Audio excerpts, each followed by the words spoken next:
बघा, make a list of things. काय लिहिलं इथं वाचा? Make a list of things. आपल्याला तुझं मार्केटमध्ये जशा त्या वस्तूंची यादी केलेली होती त्याच्यामध्ये ना, काय काय दिलं होतं आपण मार्केटमध्ये? काय आणलं होतं? Shine Apple, packet of colour pencil. तसंच इथं आपल्याला एक यादी करायची आहे. हां, तर इथे किती बॉक्स दिलेले आहेत? 1 2 3 4 4 बॉक्स आहेत. 4 बॉक्समध्ये वेगवेगळे शब्द लिहिलेले आहेत.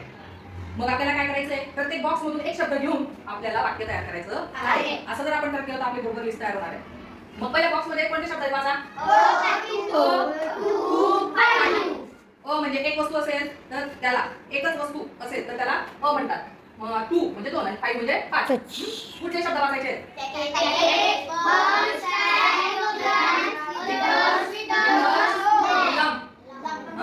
बोलत नाहीये.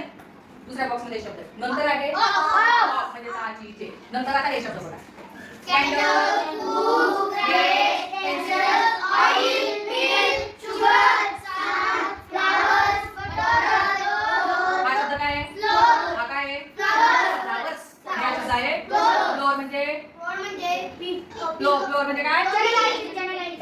पीठ. फक्त फ्लोर म्हणजे ते ग्राउंड फ्लोर आहे, ते सॅक ऑफ ग्राउंड फ्लोर आहे त्या कवितेमध्ये, ते म्हणजे चणारवाळीचं पीठ. म्हणजे फ्लोर म्हणजे पीठ कुठलं पण असू शकतं. आणि एक फ्लावर्स म्हणजे त्यात थोडा सारखा आहे. Butter, floor. फ्लोर म्हणजे पीठ. फ्लोर म्हणजे कापड. फ्लोर म्हणजे एवढे शब्द आहेत. मग आपल्याला प्रत्येक याच्यातून एक शब्द घ्यायचा आहे. आता पहिले मी करून दाखवते.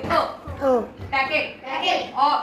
पॅकेट कसलं असतं मग? कॅन्डल. पहिलं वाक्य झालं त्यावर. Packet of candle. म्हणजे या बॉक्स मधून एक शब्द, या बॉक्स मधला एक शब्द, याच्यातला हा एकच आहे आणि याच्यातला एक शब्द, असे शब्द जोडून आपल्याला एक वाक्य तयार करायचं आहे. आता इथं अ त्याच्यामुळे आपण अ पॅकेट म्हणू शकतो, अ बंच म्हणू शकतो, पण अ सॅक्स आपण म्हणू शकत नाही. कारण म्हणू शकत नाही. अ म्हणजे आणि इथं काय यस लावलेला आहे. सॅक्स म्हणजे किती झाल्या? जास्त झाले की नाही? एक पेक्षा जास्त झाले म्हणून आपण अ लावू शकत नाही. मग सॅक्स साठी काय घ्यावं लागेल आपल्याला?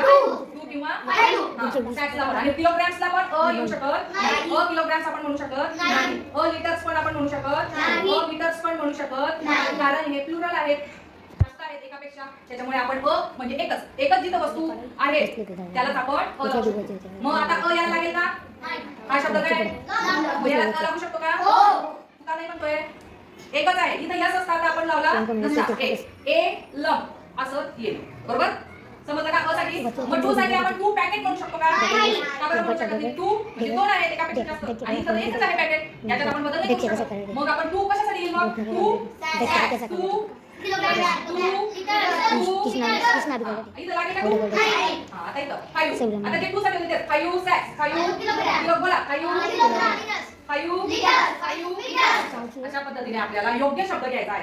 काही इथे करणार नाही. पण कशाला अ किंवा कुठे जिथं प्लुरल आहे तिथं अ आपण त्याला त्याच्या आधी घेऊ शकत नाही. आणि जिथं 5 आहे त्या 5 ला आपण पॅकेट लावू शकत नाही. 5 च्या नंतर पॅकेट घेऊ शकत नाही. 5 च्या नंतर बंच घेऊ शकत नाही. कारण इथं यस नाही आहे.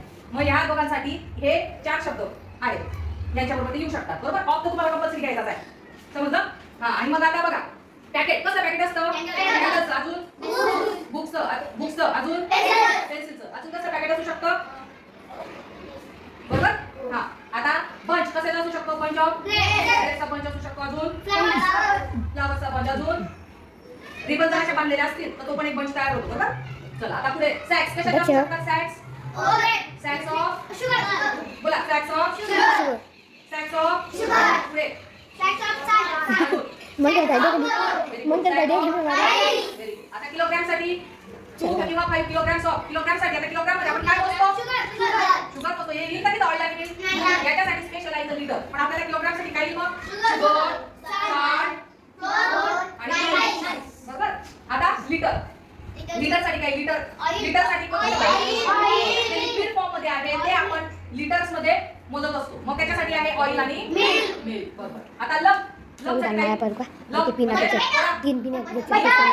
लंप याचा वाक्य लंप ऑफ लक्षात आले? आता पटापट येऊन वाक्य तयार करायचे आहे. हां कर. A packet of candles. A packet of candles. A packet of books. A packet of books. A packet of pencils. A packet of pencils. A bunch of grapes. A bunch of grapes. A bunch of flowers. A bunch of flowers. A bunch of ribbon. A bunch of ribbon.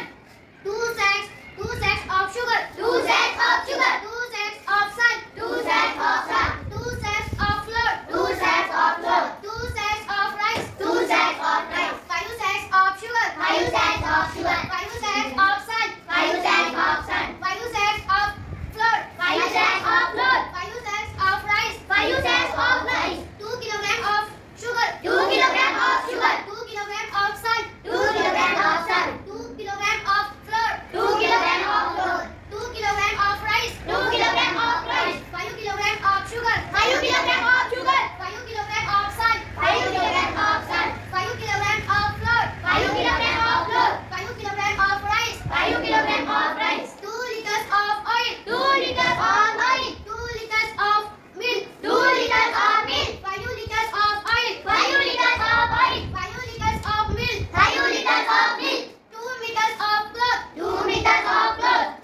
A lump of butter. A lump of butter. Very good.